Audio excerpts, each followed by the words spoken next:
Perkenalkan, nama saya Ramasya Kavina Izumi dari Prodi Ilmu Komunikasi. Halo, perkenalkan nama saya Nima Daniel Karifi, saya dari Prodi Ilmu Komunikasi. Hello everyone, perkenalkan nama saya Kana Syahya Malika. Saya dari program studi akuntansi angkatan 2023.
Saya akan menjelaskan tentang latar belakang suku Mentawai. Suku Mentawai adalah salah satu suku asli Indonesia yang mendiami Kepulauan Mentawai di Sumatera Barat. Mereka merupakan keturunan Proto-Melayu yang sudah menetap di sana sejak 2000 hingga 500 sebelum Masehi. Bayangkan sudah ribuan tahun mereka hidup di sana dengan tetap mempertahankan tradisi mereka. Saat ini populasi suku Mentawai mencapai hingga 64.000 jiwa yang tersebar di 4 pulau utama, yaitu Pagai Utara, Pagai Selatan, Sipora, dan Siberut.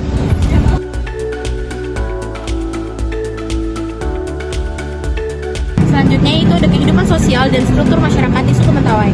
Coba bayangkan hidup di rumah besar yang dihuni beberapa keluarga dari satu keluarga. Itulah yang disebut dengan rumah. Bahasa nangita, senang kita.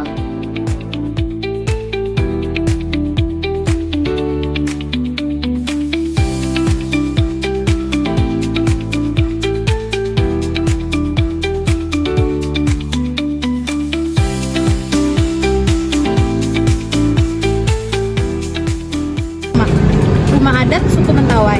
Hidup dalam rumah membuat mereka sangat menghargai kekeluargaan dan gotong royong. Mereka memiliki pemimpin adat yang disebut Trimata, yang bertugas menjaga kesejahteraan komunitas. Menariknya, mereka juga sangat menjaga keharmonisan dengan alam, karena mereka meyakini bahwa setiap makhluk hidup memiliki roh atau simagaere. Kemudian ada kepercayaan dan spiritualitas.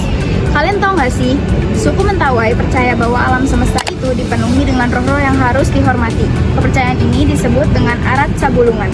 Untuk menjaga keseimbangan hidup, mereka melakukan ritual seperti upacara pencucian rumah untuk mengusir roh jahat, ritual panen sebagai ungkapan rasa syukur, tarian Sireke sebagai bagian dari proses penyembuhan spiritualnya.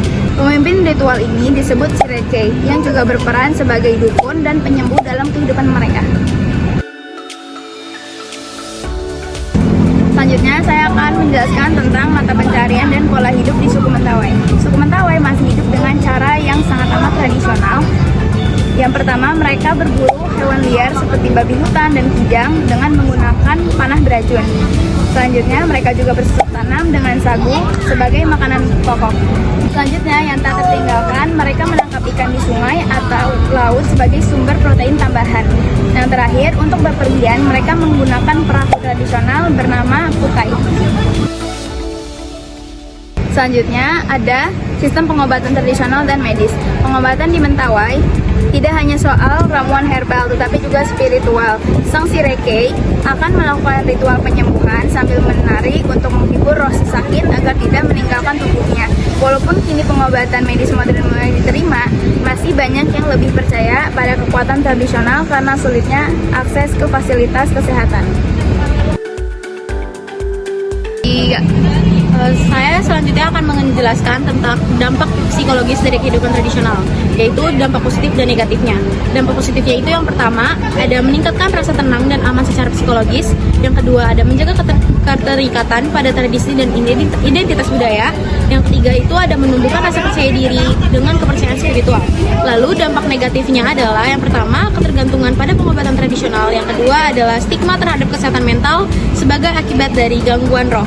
Yang terakhir, ketakutan akan kekuatan gaib yang menciptakan tekanan psikologis.